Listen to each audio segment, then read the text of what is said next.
Steck, I guess first off, just what has this period been like working for, two schools, half the day each, just kind of dealing with, all that? Well, at first, game week, I kind of got, good Lord blessed me a little bit because we were in finals week. So I went from 7 to 5 and then switched over at 5 o'clock when some people went home with their families and did 5 to 11 with the other job. And when I came down here, all that stuff has passed me now, and my whole focus has been on Missouri and having these seniors go out the right way. Maddie and Shane, you guys have been here for, 8-9 days now? You guys just kind of ready to get this trip over with, play the football game? Oh, yeah, for sure. I mean, the main purpose we came down here is to win this football game, and now we're in that 48-hour period where we're locked in and focused up, and we understand we came down here to have fun, but that stuff's over with, and like I said, it's the lockdown period, and we got to make sure we come out and play our best football game. Josh, right here. Obviously there have been some struggles at times with the offense this year, but when you get extra time to prepare, first of all, does that allow you to do some different things, and does it give you a chance to maybe have some fun, install some plays that you've been working on, didn't get to use deep in the playbook during the course of the year, and just kind of have a good time with it? It does. It obviously, you have a lot of time to prepare for this game. I mean, the biggest thing is to not get bored with the execution of doing some of the same things over and over. So, but we've been able to dust some things off. We've been able to refine some things. But more than anything, you kind of game plan for the game. You put in what you think you're going to run, and you get a lot of reps at those plays. So I think for the players, the challenge is more than anything is not getting bored with running the same plays over and over again. You're practicing the equivalent of almost 3 or 4 weeks of preparation for one game, which you get in a normal week for one game. Shane, knowing that Steck's going to move on after the Citrus Bowl, do you guys on defense, have you guys started to maybe appreciate the time, the limited time you're going to have with him, from now on to the game on Thursday? Excuse me, my allergies, coughing a little bit. But definitely, we understand that Coach Steck has a great opportunity to do something, that he's been wanting to do his whole life. And we just appreciate the time that he's given to us as players. And we just want to make sure that we send him out on a good note. And that just continues with our preparation and going out and executing for this game. Coach Steck, you've been at Missouri for a good chunk of your life now. Has it hit you yet that this is the last game you're going to be coaching, in black and gold? No, it hasn't. The only thing that's hit me is that bright light that's really bugging me. What are your emotions, though, knowing this is the last game? Same I have right now. Sir? See that? You're well read.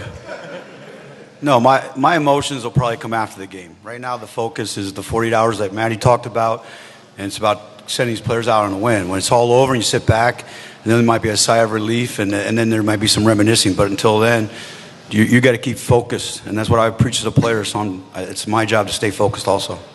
Steck, talk a little bit about right here in the front, to your left. Sorry. It's all right. It's these bright lights. Yeah. Minnesota runs a lot of their offense through their tight end in terms of their passing game. Can you talk about the challenges that presents? I think it's a great challenge.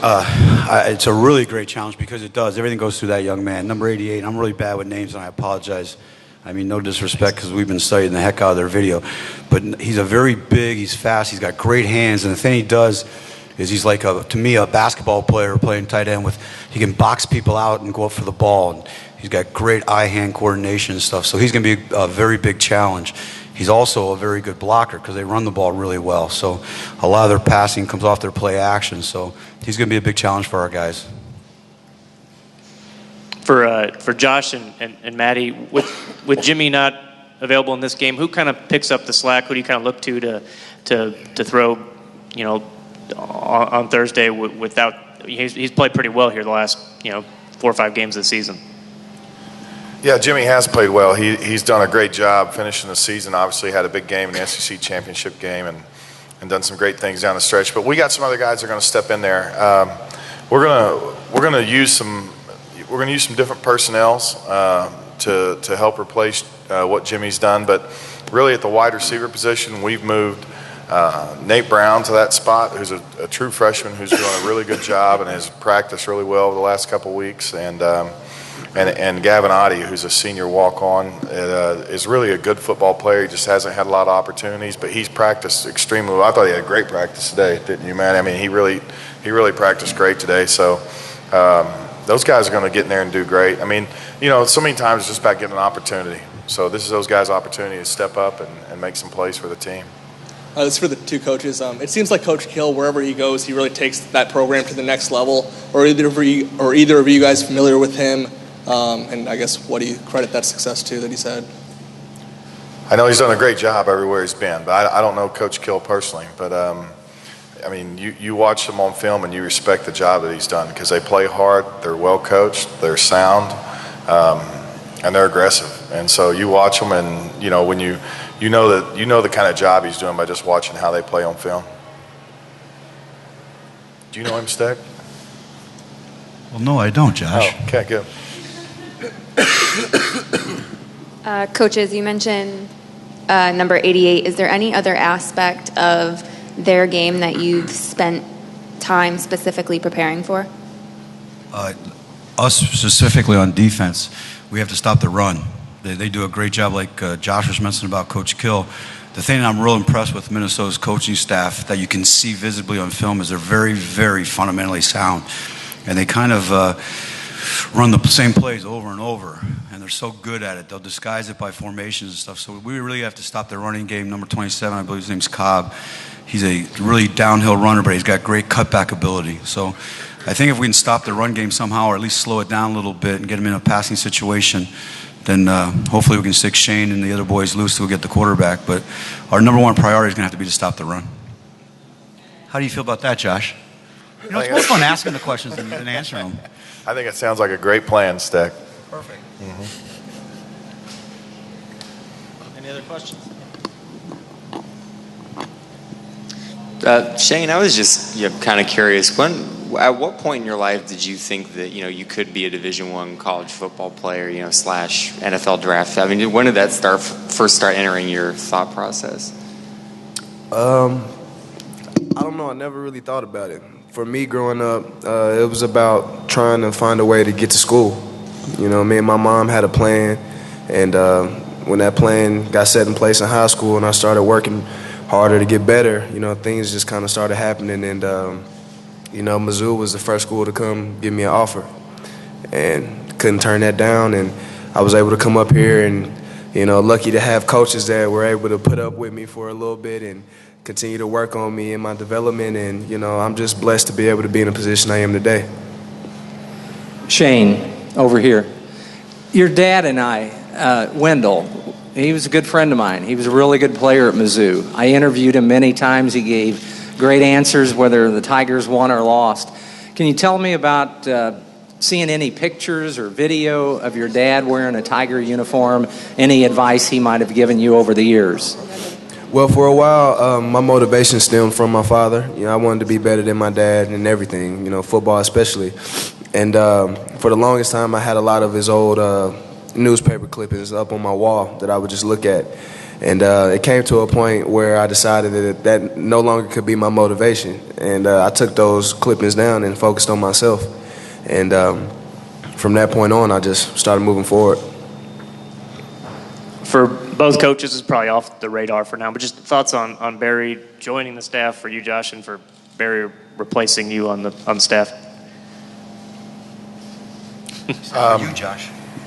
Well, I think. How do you feel about that, Josh? I think number one, we're going to get a lot younger, so energy level's going to go way up. No, I mean, Barry's been here and been a part of our staff and worked with Coach Steck and worked with the other guys on staff. So I think, obviously, it's a great addition. I think he knows Coach Pinkel's system. I think he knows how the program works, how Coach Pinkel does things, and I think he'll come in and do a great job. And I know that he's got a great reputation among the players on our team and among our staff, among our program, and so I think all those things are just very positive.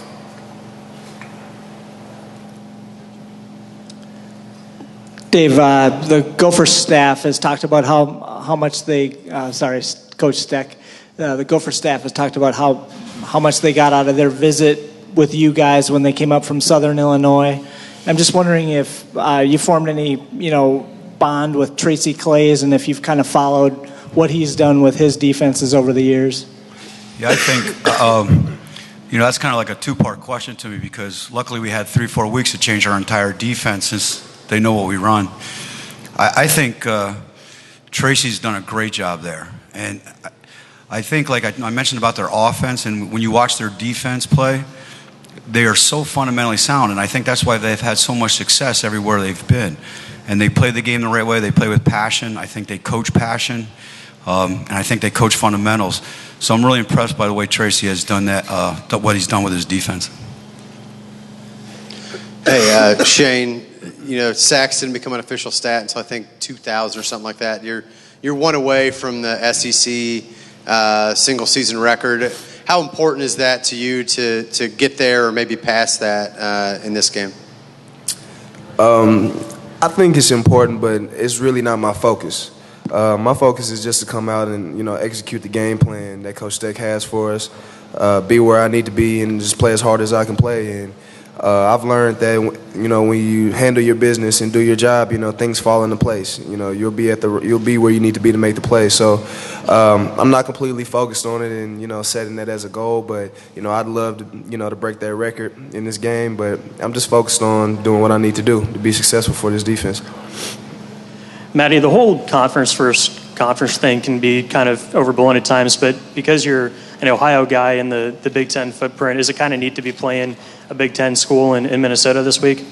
Yeah, I guess so. That doesn't really have a factor to what I do. But it's just that the main thing is it's another opportunity to go out there and play the game you love. And we've had a great week of practice. We're ready. We're executing what we need to. And now it just comes down to this last 48 hours to really focus up, stack up on the film, and really come out and play the best game of the year and send these guys off right. Shane, has Steck been any easier on you guys this week now that's kind of his victory lap, or is he just about the same as he's always been? Coach Steck doesn't change. Stays on us, demands the same kind of intensity and effort from us every day at practice. What you're going to get day in and day out with Coach Steck. And, that's just why he commands so much respect from, all the defensive guys, because we know when it's time to go in and work, that's what Coach Steck expects from us, and, that's what's been going on. Steck, how has Shane handled all this attention, whether that's, on the field with more teams paying attention to him, to, I guess, even more extra attention with the media and just fans kind of knowing who he is? I don't follow the media, so I don't really know specifically to that answer. But I know this, that the last time I've spent with Shane since he's got here and walked in fact, he was reminiscing and telling a story in the van on the way over here, which I have no recollection of, but I believe it to be true. You see a young man just grow up before your eyes. That's the great thing about college football. These kids come from high school and they don't know if it's Tuesday or Chicago, and they grow up in front of your eyes and they mature as young men, and it's really exciting. And Shane's actually a product of that Mizzou-made product that we talk about. How he's come in here, he's worked hard, he's taken care of his academics, and he's really grown up through the program. I'm really proud of him. Matty, I wanted to ask you, how much can a game like this maybe be a springboard for you to bigger, better things in the spring and looking forward to next year? Do you look at it like that at all? Yeah, for sure. I'm not focused on next year at all by any means, but it definitely is a stepping stone for me. It's another opportunity, like I've said. But, every day I'm going to do whatever I have to do to get better, and that's the good thing. I have coaches that aren't going to let me slack off. They're always going to be on me. Coach Henson's always in my ear. Coach Hill's always in my ear. And it's not to tear me down or anything. It's to get me better. And for me, I need to come out here and play my best game and move into the spring and continue to get better so we can continue this. We've got 2 more years to do it, so there's no time that we can take off. We just got to keep getting better. Coach Steck, in talking to Shane, he said he was a bit of a knucklehead when he first got to Mizzou. What do you remember about that first year You know, and you know, you mentioned him growing up and maturing, but you know, what do you remember about that kid who first came to you? He has to shave now. You know, Shane's just like every other college student that comes here. And what I mean by that is, it's probably like if you have kids that are going off to college, they're out there to go experiment the world and they have all the answers. And then after about a year and a half, they realize that our answers are better than their answers. And it's called maturity. And I think once Shane really realized that, his ability just took over. And he bought into the program. And that's why I keep talking back and going back to how it's great to watch these kids, not just Shane and Maddie, but all these kids just grow up in front of your eyes. And they realize that there's other ways to skin a cat, and they don't have all the answers. And it's kind of cool. And then hopefully they leave with more answers than they came with.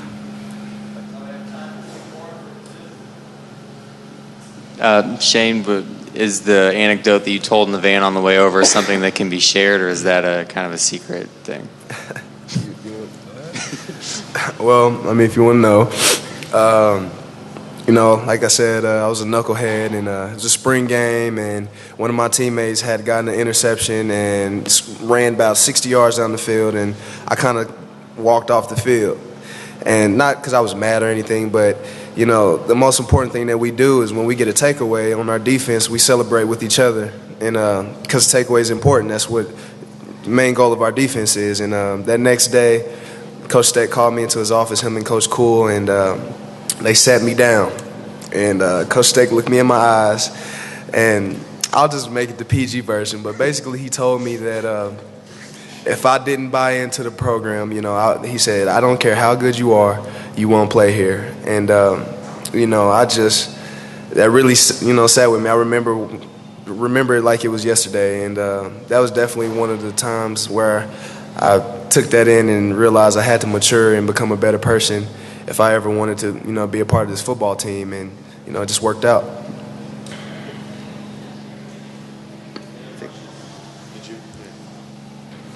Steck, this may be your final chance publicly to share anything wearing that logo. You want the floor?